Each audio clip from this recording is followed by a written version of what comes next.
મારી શિકોતરને વધાવવાની છે બાપ.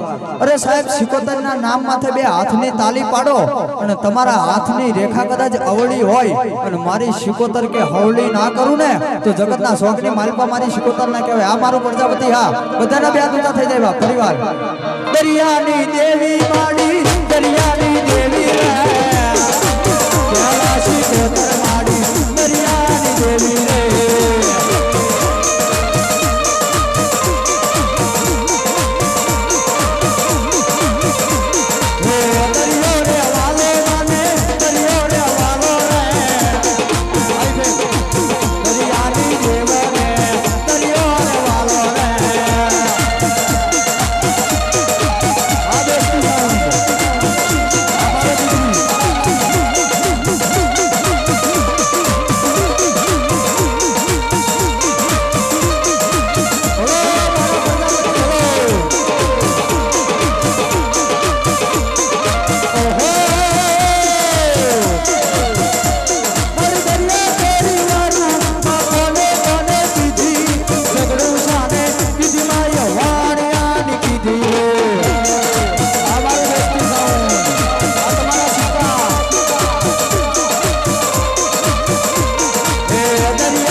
ખમા જોઈ મળી